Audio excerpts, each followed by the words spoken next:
Audiolibros en 15 minutos. Suscríbete al canal y explora un nuevo libro cada día. Las crisis como la guerra no nos convierten automáticamente en bárbaros. ¿Sabe qué tienen en común Adolf Hitler, Joseph Stalin, Benito Mussolini, Winston Churchill y Franklin Roosevelt? Sí, todos sus nombres están repartidos en la historia. Pero eso no es todo. Cada uno de ellos estuvo influenciado por el mismo libro, La psicología de las masas, del autor francés Gustave Le Bon. En el libro, Le Bon explica que en crisis como la guerra, las masas entran en pánico y gradualmente regresan a su verdadera naturaleza, que es violenta y egoísta.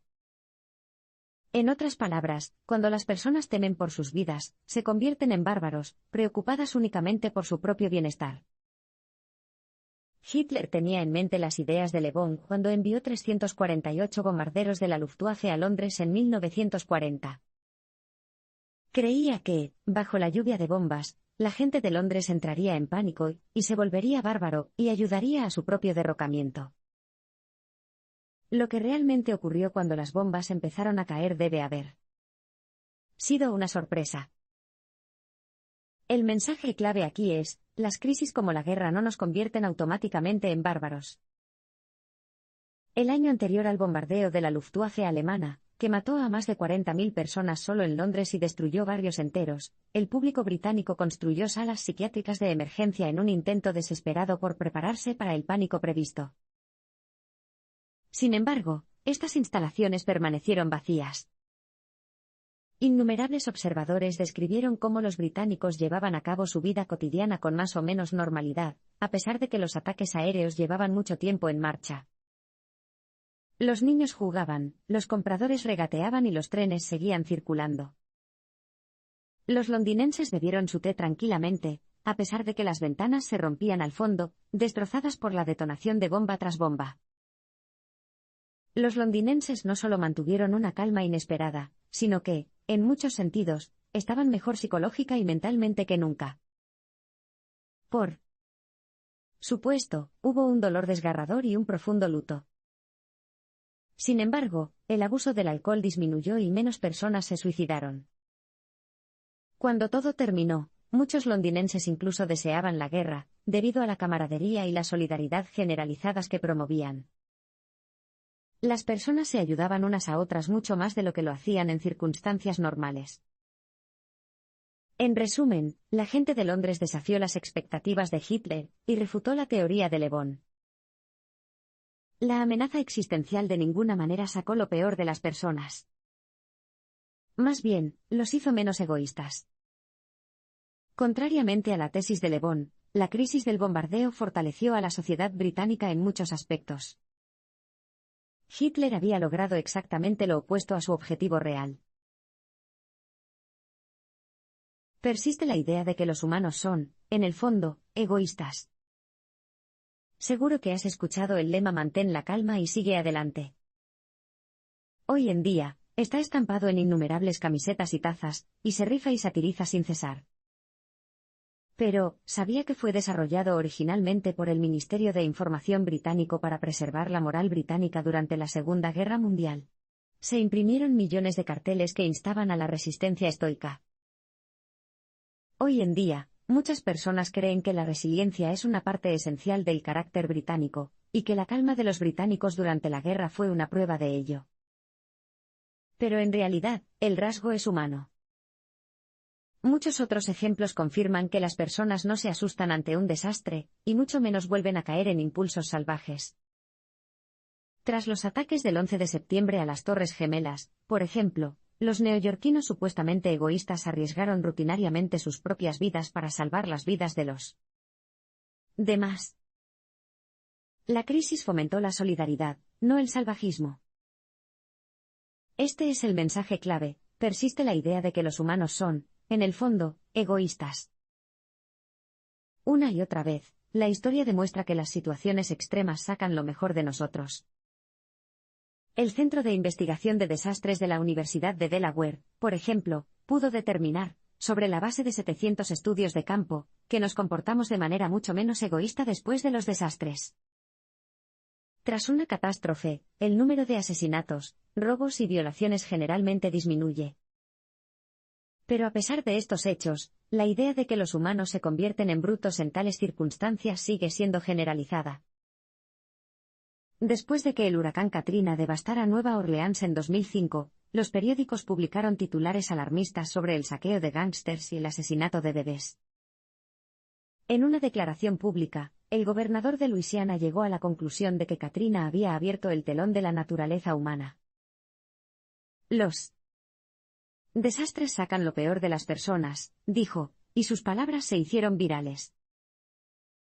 Solo cuando los periodistas sensacionalistas abandonaron la ciudad y el ciclo de noticias avanzó, quedó claro lo que realmente había sucedido: los residentes no habían sucumbido a un comportamiento anárquico y antisocial. Los sociólogos descubrieron que, de hecho, la mayoría de las personas se habían comportado de manera prosocial. Se produjeron saqueos, pero por lo general los llevaron a cabo grupos parecidos a Robin Hood que utilizaban los alimentos saqueados para garantizar su propia supervivencia y la de sus semejantes, y a veces incluso se unieron a la policía. Así que Katrina confirmó hallazgos científicos más recientes que sugieren firmemente que los humanos son desinteresados, no egoístas. Sin embargo, persistentemente nos aferramos a nuestra imagen negativa de la humanidad. Esto se demostró en un estudio realizado por 2 psicólogos estadounidenses en 2011. En el estudio, los investigadores pidieron a los sujetos que evaluaran diversas situaciones en las que las personas ayudan a otras personas. Por ejemplo, mostraron a alguien que devolvía una cartera perdida. Para su asombro, los participantes atribuyeron repetidamente motivos egoístas a quienes actuaron de manera útil. Incluso cuando los investigadores mostraron a los participantes estadísticas que indicaban que la gran mayoría de las personas nunca guardaban la cartera, la mayoría de los participantes seguían convencidos de que el comportamiento tenía que estar motivado egoístamente. Parece que el sesgo de negatividad se apodera firmemente de nuestra imaginación. Las noticias y las historias de ficción empeoran nuestra visión de la naturaleza de la humanidad. No importa si estás en el lado izquierdo o derecho del espectro político, casi todo el mundo tiene una visión sombría de la humanidad. Pero, ¿por qué vemos el mundo de manera tan negativa? ¿Por qué pensamos que las personas son fundamentalmente egoístas? La respuesta se encuentra de donde la mayoría de nosotros obtenemos nuestra información: las noticias. Por lo general, un evento solo se considera de interés periodístico si es extraordinario y, en la mayoría de los casos, eso significa extraordinariamente desastroso. Las noticias son un espectáculo de dolor y desgracia, un ataque aquí, un desastre natural allá. Nunca verás un titular que anuncie que hoy no se ha declarado la guerra en Europa. El resultado de toda esta negatividad es bastante predecible. Convierte a las personas en pesimistas. El mensaje clave aquí es: las noticias y las historias ficticias empeoran nuestra visión de la naturaleza de la humanidad. Las noticias son negativas por naturaleza. Todos los días, estamos expuestos a historias que fortalecen nuestra creencia en lo malo. El efecto que esto tiene en nosotros es similar al de un nocebo. Un nocebo es como un placebo, pero negativo. Cuando tomas un placebo, esperas que tenga un efecto potente y positivo en tu salud, incluso si, en realidad, no contiene más que azúcar. Y esta misma expectativa puede, de hecho, tener efectos positivos. Los nocebos funcionan al revés. Cuando toma uno, espera un resultado negativo y, como resultado, es muy posible que se sienta peor. Básicamente, la noticia es un incesante goteo intravenoso de nocebo, que se administra directamente a la vena yugular de la sociedad. No solo las noticias tienen un efecto nocebo en nuestras perspectivas. La ficción también tiene el poder de reforzar nuestra autoimagen pesimista. Un ejemplo es la novela El Señor de las Moscas, un libro que ayudó a que su autor, William Golding, ganara el premio Nobel. Golding quería escribir una historia real sobre cómo se comportarían los niños si aterrizaran en una isla desierta. En la novela, se desata el caos y mueren varios niños. Fue reconocido por su relato supuestamente realista de cómo son realmente las personas sin la fuerza de la ley que impida que se ataquen unas a otras. Rutger Bregman tenía dudas sobre la verdad subyacente de esta historia. Se preguntó qué harían realmente los niños si se quedaran varados en una isla desierta. Buscó una historia real de El Señor de las Moscas, y se topó con un relato de 1966 sobre 6 niños varados en una isla remota del Pacífico Sur durante 15 meses. Pero estos niños no se comportaban como los niños de la novela de Golding. En la vida real, la anarquía no reinaba. Los niños hicieron un pacto para no permitir peleas. Además, lograron encender un fuego y mantenerlo encendido durante más de un año, y siguieron siendo amigos mucho después de ser rescatados. Entonces, ¿qué? ¿Historia captura la verdad? Los humanos no son malos por naturaleza. ¿Es el conmovedor caso del verdadero Señor de las Moscas una anomalía, una alentadora excepción a la desalentadora regla? ¿O hay realmente algo que determine si nos comportamos bien o mal cuando estamos aislados de la sociedad? Los pensadores se han ocupado de esta cuestión durante siglos. El filósofo inglés del siglo XVII Thomas Hobbes supuso que los humanos en su estado natural son malos, se comportan solo por su propio interés. Creía que sin un Estado, reglas y leyes, la humanidad estaría en una constante guerra de todos contra todos. Como hemos visto, esta cosmovisión sigue prevaleciendo hoy en día. Pero a diferencia de Hobbes, ahora estamos en condiciones de ir más allá de las conjeturas filosóficas. Tenemos evidencia de múltiples disciplinas que ofrece una imagen más empírica de la vida humana antes de los albores de la civilización. El mensaje clave aquí es: los seres humanos no son malos por naturaleza. Hasta hace poco, tanto. El trabajo de campo como las excavaciones arqueológicas parecían confirmar la visión del mundo de Hobbes. El antropólogo estadounidense Napoleon Chagnon, por ejemplo, estudió a los cazadores y recolectores Yanomami que viven en la región amazónica. En su libro de 1968 The First People, el texto antropológico más vendido de todos los tiempos, Chagnon postuló que los Yanomami estaban en un estado de guerra permanente. El libro de 2011 de Better Angels of Our Nature, del psicólogo Steven Pinker, presenta una descripción estadística de la perspectiva hobbesiana. Basándose en los esqueletos excavados, Pinker demostró que en tiempos prehistóricos alrededor del 14% de las personas debían haber sido víctimas de la guerra, en resumen, habían sido asesinadas. En los tiempos modernos, la tasa mundial de homicidios, a pesar de la persistencia de la guerra, se sitúa en el 1%. Siguiendo la tradición de Hobbes, Pinker concluyó: solo la civilización pudo domar al bárbaro guerrero que llevamos dentro. Pero tanto la conclusión de Pinker como las observaciones de Chagnon sobre los Yanomami eran erróneas. Para empezar, los Yanomami no son representativos de cómo vivían nuestros ancestros precivilizados. Cuando Chagnon publicó su libro, los Yanomami habían estado en contacto con granjeros y habitantes de las ciudades modernas durante bastante tiempo. Además, resultó que Chagnon les había regalado hachas y machetes durante su investigación de campo.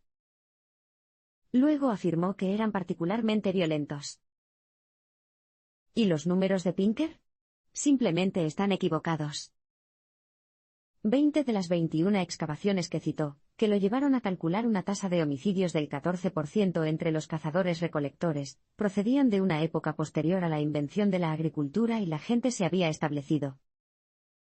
No hay pruebas sólidas que respalden la idea hobbesiana de que los pueblos precivilizados eran bárbaros.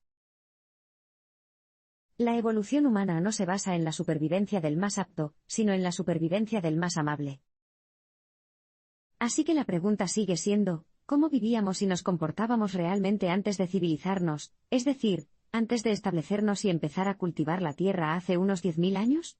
Para responder a esta pregunta, ¿por qué no acudir a los archiveros de la Edad de Piedra, los artistas que pintaron realidad y ficción, historia y mito, en ese lienzo milenario, la pared de la cueva? Las pinturas rupestres ofrecen una visión de la vida de nuestros antepasados nómadas. Sin embargo, no se han descubierto pinturas rupestres del período nómada que representen violencia o guerras. Sin embargo, las escenas de caza se representan con frecuencia, por lo que las muertes violentas que muestran los restos óseos no necesariamente atestiguan la violencia humana. Podrían haber sido el resultado de conflictos con los animales con la misma facilidad. El mensaje clave aquí es, la evolución humana no se trata de la supervivencia del más apto, sino de la supervivencia del más amable. Los antropólogos que estudian nuestro pasado ahora asumen que la violencia entre grupos de cazadores-recolectores errantes rara vez ocurría. En cambio, se mezclaron, trabajaron juntos y aprendieron unos de otros. Aquellos que eran particularmente buenos en la colaboración tenían más posibilidades de sobrevivir y tenían más hijos. La naturaleza no favorecía a los más fuertes ni a los más egoístas, sino a los más cooperativos. Pero no basta con mirar las pinturas rupestres y los restos óseos para sacar conclusiones. Nuestros rostros y cuerpos también contienen pistas que respaldan esta teoría. Sorprendentemente, nuestra amabilidad se evidencia en nuestros rasgos faciales. Los rostros de los humanos modernos suelen ser más suaves, redondos y más lindos que los rostros de nuestros antepasados. En otras palabras, los humanos se han domesticado a sí mismos. Al igual que con la evolución de los perros, hemos sido seleccionados por nuestras caras lindas y nuestra disposición amistosa. Nos hemos convertido en lo que Bregman llama cachorro homo. Nuestros ojos también son evidencia de nuestra naturaleza ultrasocial. En el reino animal, somos únicos por mostrar el blanco de nuestros ojos. Esto permite que los demás sepan exactamente hacia dónde dirigimos nuestra atención, lo que permite la confianza y la cooperación. Otros primates, con sus ojos teñidos, tienen caras de póker mucho más efectivas. La supervivencia de los más simpáticos es evidente no solo en nuestra apariencia, sino también en nuestra inteligencia y en nuestra forma de aprender. Individualmente, no somos tan inteligentes. Las comparaciones entre bebés y monos muestran que solo nos desempeñamos mejor en una categoría de inteligencia, el aprendizaje social, en la que superamos a los chimpancés y a los orangutanes por un amplio margen. Se nos da tan bien aprender cosas unos de otros que se podría decir que la capacidad cognitiva y la capacidad cooperativa son dos caras de la misma moneda. La civilización hizo que los humanos se volvieran violentos. Así que hemos determinado que la cosmovisión hobbesiana no puede ser cierta. ¿Cómo, entonces, el cachorro homo se volvió violento en primer lugar? Porque, y esto es lo más grave, no se puede negar que, a pesar de nuestros rasgos y temperamentos de cachorros, somos capaces de cometer actos violentos. Consideremos la historia de la filosofía una vez más. Casi 100 años después de que Hobbes concluyera que la naturaleza humana es vil y bárbara, el filósofo romántico francés Jean-Jacques Rousseau llegó a la conclusión opuesta. En su opinión, la humanidad no es mala ni corrupta de forma innata. Es fundamentalmente bueno, pero la civilización lo corrompió. El mensaje clave aquí es, la civilización hizo que los humanos se volvieran violentos. Investigaciones arqueológicas recientes revelan que, cerca del final de la primera edad de hielo, cuando las sociedades se asentaron más, los humanos comenzaron a construir las primeras fortificaciones militares. Alrededor de esta misma época, los arqueros comenzaron a aparecer en las pinturas rupestres, y los esqueletos excavados de la época muestran pruebas claras de violencia humana. Y, si lo piensas bien, es bastante obvio por qué nos volvimos violentos. Ahora había tierras por las que luchar y cultivos que defender. En resumen, la gente de repente poseyó propiedades. La propiedad nos hizo sospechar de otras personas. Antes, cuando aún éramos cazadores-recolectores, había definiciones más vagas de lo que pertenecía a quién. Tampoco estaba claro a dónde pertenecíamos. Los cazadores y recolectores errantes no tenían una tribu fija. Encontrarían nuevos grupos y simplemente se fusionarían con ellos. Todo esto cambió cuando los humanos empezaron a establecerse. Pasamos de ser cosmopolitas errantes a xenófobos desconfiados. El surgimiento de la violencia también puede estar relacionado con el desarrollo de jerarquías dentro de las civilizaciones. Antes del Establecimiento de asentamientos grandes y poblados, a los gobernantes les resultaba difícil permanecer en el poder, porque la vida nómada no permitía que la desigualdad se afianzara. La evidencia paleoantropológica sugiere que las sociedades de cazadores-recolectores desarrollaron sistemas basados en la vergüenza para mantener a raya a las personas. Cada vez que alguien intentaba controlar a los demás, el grupo utilizaba la vergüenza y la presión de grupo para reducir a la persona a su tamaño. Sin embargo, con el surgimiento de las sociedades sedentarias hace unos 10,000 años, ya no se pudo destronar a las personas poderosas con un poco de chismes y burlas. De repente, los líderes podían reunir guerreros a su alrededor, lo que ayudaba a consolidar su poder. Y ahora que los gobernantes mandan vastos ejércitos, no es que puedan ser destronados con solo un comentario o un tuit despectivos. Nuestra capacidad de empatía también tiene un lado oscuro. Quizá todos estos argumentos te parezcan bastante lógicos. La ciencia solo está corroborando lo que muchos han creído desde el principio, que los humanos son esencialmente buenos, y preferirían no hacer daño a los demás. Pero, ¿cómo cuadramos esto con las atrocidades de la historia, como el Holocausto? Bueno, la respuesta está oculta en otra pregunta, una pregunta que los científicos aliados se hicieron a sí mismos en 1944, ¿cómo pudo ser que, incluso ante una derrota inmediata, los soldados alemanes siguieran luchando? De hecho, las investigaciones revelaron que los soldados alemanes de la Wehrmacht lucharon casi el doble de eficazmente que los soldados aliados. Incluso su tasa de deserción era cercana a cero. Esto dejó perplejos a los investigadores aliados. ¿Qué pasaba exactamente con los nazis? El mensaje clave aquí es, nuestra capacidad de empatía también tiene un lado oscuro. Uno de estos investigadores, el sociólogo estadounidense Morris Janowitz, recibió el encargo de averiguar por qué los soldados alemanes lucharon tan tenazmente, a pesar de estar muy superados en número y completamente rodeados. Al igual que otros psicólogos de su época, Janowitz solo pudo explicar sus acciones de una manera: los soldados estaban bajo el dominio de una ideología, y les habían lavado el cerebro para que amaran obsesivamente a la patria. Las fuerzas aliadas intentaron combatir esta ideología con su propia propaganda. La División de Guerra Psicológica publicó innumerables panfletos sobre territorio alemán, cada uno con el mismo mensaje: su posición es desesperada. Los aliados prevalecerán. Pero no funcionó. Los nazis los ignoraron. ¿Y por qué? Porque las suposiciones de los investigadores sobre las motivaciones de los alemanes estaban totalmente equivocadas. Solo cuando Morris tuvo la oportunidad de interrogar directamente a los soldados alemanes capturados, se dio cuenta de que no les habían lavado el cerebro. Lucharon tan tenazmente porque no querían abandonar a sus vecinos y amigos. La mayoría de los soldados alemanes no se dedicaron fanáticamente a la causa nazi. Eran simplemente camaradas y buenos amigos. Los generales nazis lo sabían bien, y se esforzaron por promover la camaradería en sus divisiones. Entonces, ¿es posible que incluso los delincuentes violentos estén impulsados por la comunidad y el altruismo?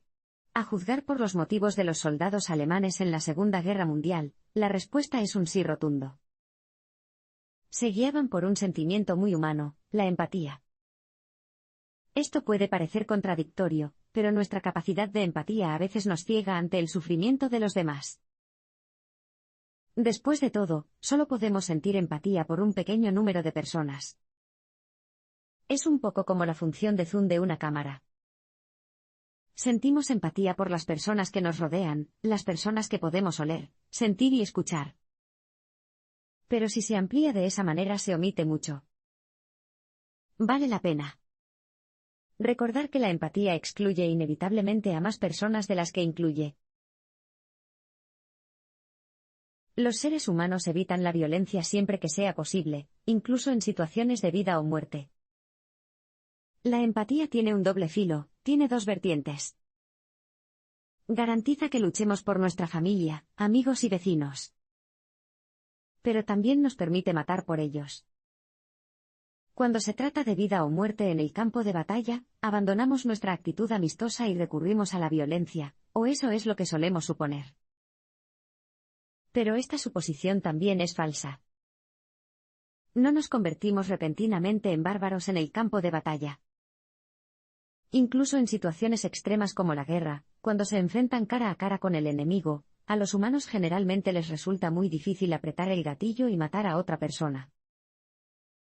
Este es el mensaje clave: los seres humanos evitan la violencia siempre que sea posible, incluso en situaciones de vida o muerte. Una de las primeras personas en estudiar este efecto fue el coronel e historiador estadounidense Samuel Marshall. En 1943, Marshall intentó capturar la isla japonesa de Makin con su batallón de 300 personas. A pesar de su entrenamiento y números superiores, fallaron. Marshall se sorprendió y decidió investigar. Marshall, de una manera inusual para los militares, entrevistó a sus soldados y los alentó a ser honestos. Lo que descubrió fue asombroso: solo 36 de los 300 soldados habían utilizado sus armas. Cada soldado dudaba en disparar, hubiera sobresalido en el entrenamiento o no. Las estadísticas de muertes de soldados británicos en la Segunda Guerra Mundial también son reveladoras. La gran mayoría de ellos, un 75%, murieron a causa de bombas o minas, lo que significa que relativamente pocos recibieron disparos de alguien que tuvo que mirarlos a la cara. Y aún más difícil que dispararle a la gente es apuñalarla. En la batalla de Waterloo, menos del 1% de las heridas fueron infligidas con bayonetas, a pesar de que se colocaron bayonetas en decenas de miles de fusiles. Series como Juego de Tronos pueden sugerir que es fácil matar a otra persona. Pero no lo es. La gran mayoría de la gente siente una profunda aversión a matar. Lo podemos ver en un famoso acontecimiento de la Primera Guerra Mundial. Increíblemente, el día de Navidad de 1914, los soldados alemanes y británicos desafiaron las órdenes y suspendieron los combates. En cambio, bebieron, intercambiaron regalos y cantaron villancicos juntos en las trincheras. Los comandantes tuvieron que obligar a sus soldados a reanudar la lucha. Incluso entonces, aunque amenazados con penas de prisión y cosas peores, los soldados siguieron enviándose mensajes en secreto sobre cuándo tendría lugar el próximo ataque, asegurándose unos a otros que dispararían demasiado alto. Necesitamos una visión nueva y más realista de la humanidad. Como hemos visto, la guerra no ocurrió hasta que nos civilizamos. La teoría de que la apariencia de la civilización desaparece tan pronto como estamos en crisis es simplemente errónea. A menudo ni siquiera nos volvemos violentos cuando la violencia puede tener sentido, como en tiempos de guerra. Así que en realidad no estamos tan mal como pensamos. Y si podemos internalizar esto, tal vez podamos desarrollar una sociedad nueva y mejor. Sin embargo, si seguimos asumiendo que las personas solo se comportarán moralmente bajo amenaza de castigo, entonces, por supuesto, habrá consecuencias. Cada vez habrá que encerrar a más personas de la población, como vemos en los Estados Unidos, donde los reclusos suelen estar hacinados en celdas tipo jaula, y es posible que solo se les deje salir 1 hora a la semana. Debemos hacer una pausa y preguntarnos, ¿rehabilita realmente ese tratamiento a las personas condenadas por delitos? ¿Realmente promueve el comportamiento moral? El mensaje clave aquí es: necesitamos una visión nueva y más realista de la humanidad. La prisión de Halden, en Noruega, ofrece un enfoque menos punitivo. Cada recluso tiene su propia habitación grande con televisión de pantalla plana. En Halden, no hay comida asquerosa en la cafetería, los presos cocinan para sí mismos. En su tiempo libre pueden ir al estudio de grabación de la prisión o al rocódromo y, si hace buen tiempo, hacen barbacoas por la noche junto con los guardias. Los guardias ni siquiera están armados. Puede que pienses, ¿seguro que esto no puede ser cierto? ¿Los noruegos cometen delitos y luego son prácticamente recompensados con una cómoda estancia en prisión? Al principio, el autor pensaba así, hasta que el director de la prisión, Tom Everard, le hizo una pregunta sencilla: ¿a quién preferirías tener de vecino? ¿A alguien que acaba de salir de una prisión típica estadounidense o a alguien que ha sido puesto en libertad de una moderna Noruega? Estadísticamente, la respuesta es clara: las personas que han estado encarceladas en duras prisiones están haciendo tic-tac con bombas de relojería. Con un 60%, Estados Unidos tiene una de las tasas de reincidencia más altas del mundo. Sin embargo, la reincidencia entre las personas que cumplen condena en la prisión noruega de Bastøy, que funciona de manera similar a Halden, es solo del 16%. En este sentido, Bastøy es la prisión más exitosa del mundo. Y debido a que las tasas de reincidencia son mucho más bajas, las prisiones noruegas ahorran mucho dinero cada año. La idea detrás del modelo noruego es que si tratamos a los reclusos como si fueran responsables, pasarán a ser responsables. Y el concepto parece funcionar. Una vez que creemos que la mayoría de las personas son buenas, todo cambia. Si podemos hacerlo, podemos empezar a reorganizar no solo las prisiones sino también las empresas, las escuelas y, ¿por qué no?, gobiernos enteros.